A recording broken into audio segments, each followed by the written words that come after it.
Hey guys, just a quick video and then I have stuff to do, so here you go. I've had a lot of people saying, talk about the case, stop talking about how the weirdos are harassing and attacking and threatening you. And I agree. But from time to time I will keep you posted as the evidence rolls in. Now, about the case. Oh wait, first I want to say something. Did you guys hear the news about Prince Harry? Oh my gosh. I don't know about you guys, but I'm worried. I don't think it's a good decision for him to leave behind his royal duties. I kind of feel like he's leaving his brother behind. It's kind of like he's leaving his own history, his own person behind. Getting married doesn't mean that you have to walk away from your history. Getting married doesn't mean that you have to be all or nothing for your new spouse. You guys know that I do a lot of writing about domestic violence and child abuse and everything. And I write about the stages. And in all of these cases that we've been looking at, I mean, look at the case of Christopher Watts. What happened in that case? Before the wedding,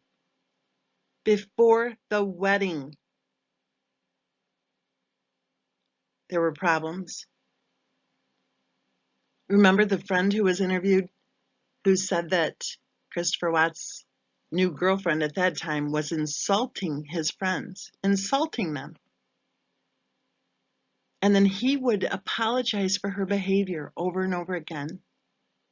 And he would say, well, she was just having a bad day. And they would say, well, it's happening a lot. And in an interview that that friend gave, she said, you know, if it happened once or twice, yeah, maybe that's someone having a bad day. But when it happened 20 times, that's someone with a bad personality. Well, the first step is isolation, right? The first step is saying, choose me over your family, which evidently Christopher Watts did when he made phone calls to his mother and to his sister and to his cousin. I learned just within the last couple of weeks that his sister wasn't the only one fired from the bridal party. His cousin was too. So back to the Prince Harry thing, I just feel sad. I think that Harry has hurt inside of him about what happened to his mom. Of course he would, right? Of course he would always carry that with him for the rest of his life. And I think that there might be a chance that his wife is capitalizing on his pain. I feel sorry for his brother. I feel sorry for his sister-in-law. They were very close until that day when his older brother said to him, hey, take it slow, buddy. Take it slow. Slow down. What's the rush? You barely know her. Oh, I want to say one other thing too. There's one woman, a journalist, who is all over this story, right? And many of you are too young to know this. But there's one journalist who's all over it, like she's the real insider. She knows everything. She's also the person who intercepted text messages of Harry. Harry's private text messages. She intercepted them and talked about them for a long time. That's kind of sad too. I mean, that's yet more evidence of what his mother actually went through, okay? His mother went through hell, and she had to be very strong for many years with everything she went through. The press hounded her. Absolutely, the press hounded her. And I don't think she felt like she had any support. And of course, why would she feel that way, right? Remember the whole cufflinks thing? Or if you don't, look it up. It's pretty nasty.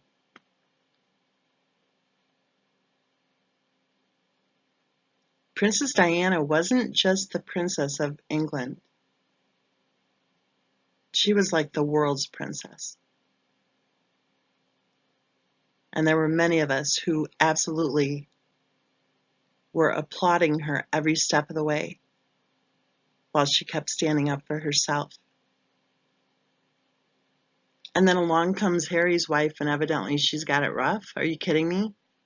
I don't think the younger generation even has a clue what rough means. I really don't. Princess Diana was attacked daily in the tabloids. She was treated like crap.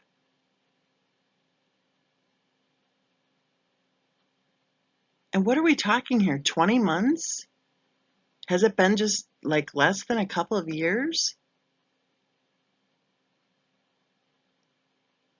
And it's so terrible that Harry has to walk away from his royal duties?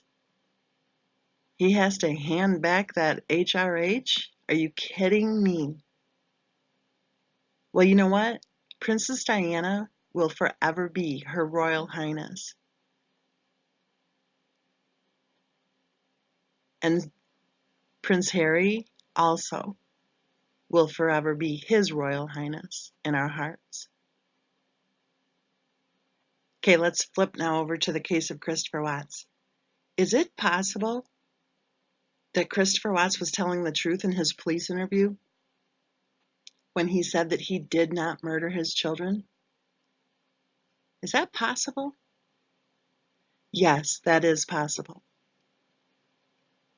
Is it reasonable to believe? Well, in my opinion, it is reasonable to believe based on the facts of this case that we've been taking a look at over the last 16 months. First, I want to say something though. I just want to be clear. This is not harassment to be discussing a true crime case on social media. This is not harassment at all. We've been discussing true crime cases on social media for many years. And if we're being told that because Christopher Watts pleaded guilty, then we're not allowed to have an opinion other than that he is guilty. Otherwise, they want to label our opinion a quote-unquote conspiracy theory. Well, if that's the case, then I think everyone should run right along to the case discussion groups that are still actively discussing the case of Steven Avery. Because if, quote-unquote conspiracy theories aren't allowed, then obviously people should not be allowed, and I'm kidding, of course, to discuss the case of Steven Avery. Because in that case discussion, people are saying that a whole bunch of police officers, the entire court system, a bunch of lawyers, that everybody involved, and that prosecutor, that everybody involved decided, you know what, let's go ahead and frame this guy. Yeah, let's do it. Let's get about 50 people together who'll all put their jobs and their total careers on the line so we can frame one guy, this random guy. He should be an easy frame. If that's okay for everybody to be talking about that year after year after year, and for Netflix to have these, series coming out episode after episode after episode, if that's okay, then why isn't anyone calling that harassment? Can you imagine how Teresa Halbach's family must be feeling? Can you imagine how they must be feeling when people are accusing her own brother? Can you imagine that? Does anybody care about that? I have a Facebook group called Justice for Teresa Halbach, and let me tell you something. We get crud monkeys trying to sneak in that group all the time. All the time, so they can come in there and be totally nasty. That's harassment, by the way. But this video is not harassment. This video does include opinions that do not abide by those we're told we're supposed to believe. It doesn't make it harassment. Let me give you a couple of good examples of harassment. Harassment is listing out 8 phone numbers and telling hundreds, thousands actually, of people to call those 8 phone numbers all day and all night long. That's harassment. Harassment is sending me a text message on October 8th of 2018 telling me that I have 2 hours to remove my book on the case of Christopher Watts, or else. That's harassment. So, okay, back to this whole opinion thing. I believe, in my opinion, I believe it is reasonable to believe that Christopher Watts was telling the truth in the police interview when he said he did not murder Bella and Cece. And I'm not just pulling my opinion out of thin air either. I have researched this case. I have received boatloads of information from people. I have examined the comments, the texts, the posts, the videos that were posted by Christopher Watts' wife.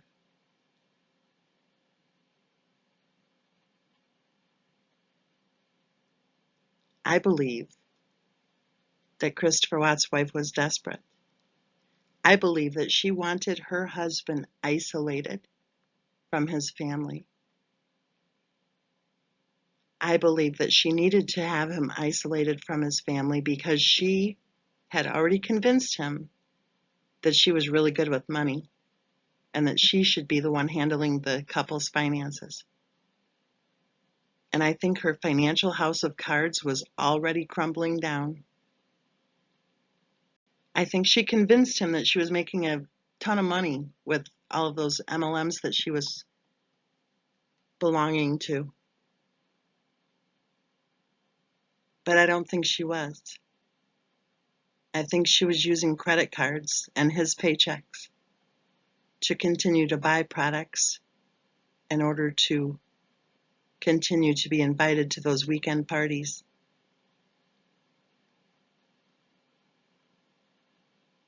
You know, we have a lot of questions about this case that are still unanswered. But those questions that we've had up to this point that have been answered lead me to reasonably believe that it is not only possible, but in my opinion, it's likely that Christopher Watts was telling the truth in his police interview when he said he did not murder his children. So here's some of the questions we still have. Did y'all see that interview from the hairstylist who said that Christopher Watts' wife was speaking with her about getting divorced? Wasn't that interview back in July of 2018, long before the tragedy occurred? So here's my question. Where did she go? Like, I'm not saying go find out or anything. But hey, if you're listening to this, hairstylist, feel free to call me. Or you can email me. My email's plastered all over the internet, thanks to, the attackers. But I guess a better question is, besides where did she go? Because we don't care where she went, right? Like, she can go wherever she wants. But why did she go so fast? This is what I've been told. I've been told that the group that she worked with, that they would often, and not just with their group, like at their shop, but also other storekeepers, they would often like throw money in to get lottery tickets together to, buy the lotto, whatever, when the amount got really big. And that this particular hairstylist used to scoff at them. They would say, "Hey, you want in? You want in? What, $1 or $2? I don't know." And she would scoff at them and say, "That is ridiculous. Your chances of winning are 0. I'm not going to waste my money on that. No way." So while everybody else is chipping in and, waiting for the numbers, she was laughing at them and refusing to take part because she thought it was ridiculous for them to spend any money whatsoever on their chance at winning millions, right? This is what I'm being told. And I don't know, why would somebody make this up? That doesn't make sense to me that someone would make this up.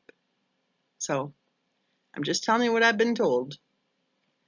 One morning, according to what I'm being told, she showed up at work. She cleaned out her station. She said she was moving that day because she said she had just won the lottery. Interesting. So that's one of my questions, like, why did someone who's never played the lottery before suddenly start playing the lottery? And how is it that her first time playing the lottery, she won? And even then, like, what's the rush to move out of town? I don't understand. So that's one of our questions. Another question is, I don't understand why Christopher Watts' wife's friend didn't have a clue how old she was. I know it sounds like a minor little detail, but we're told over and over again that they were close friends. Then why didn't she know how old she was? She had no idea. She said, I don't know, in her 20s or in her 30s. And then she guessed, yeah, in her 20s, which she wasn't. She was supposedly 34, though I think she was probably older, quite frankly. Just my hunch. Just my opinion.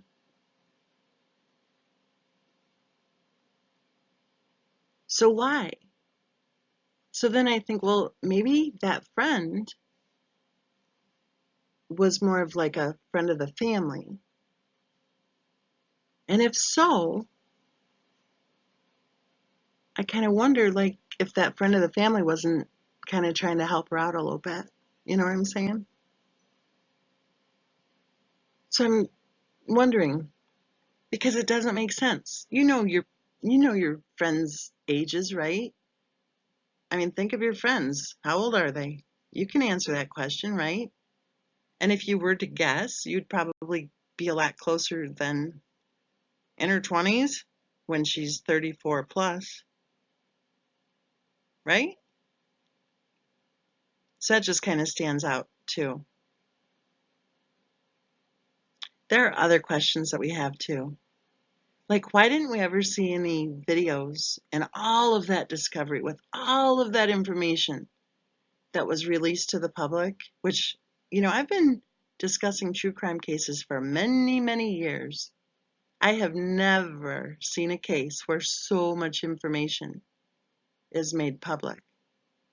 So with all of that information, Why didn't we ever see any videos from the airport? Or I should say from the airports. Why? I don't understand.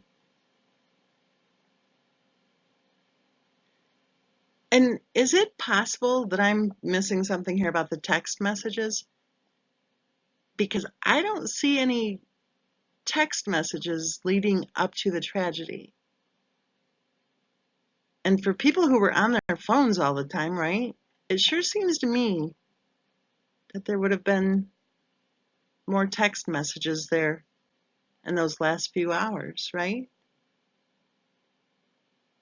I have a question too. You know, some people are saying, oh, no, that was an automatic purchase when her credit card was denied in the middle of the night. What was it, 1:30, 2:30, 3:30, whatever it was? I don't know. 2:30, I think it was, I'm guessing. Well, was it an automatic purchase? Or was it Christopher Watt's wife sitting on the computer trying to buy hair care products with a credit card that couldn't do it? Which was it? I don't know. Did I miss that? Was that in Discovery somewhere? Which was it? It would seem to me it would matter whether or not she was actively sitting online trying to buy hair care products compared to whether or not that was just an automatic purchase. So I don't know. If you guys know the page number on that one, let me know, please. Just put it in the comment section below.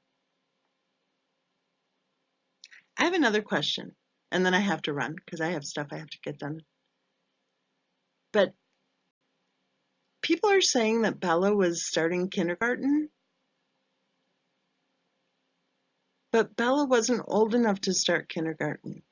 So why are people saying she was old enough to start kindergarten?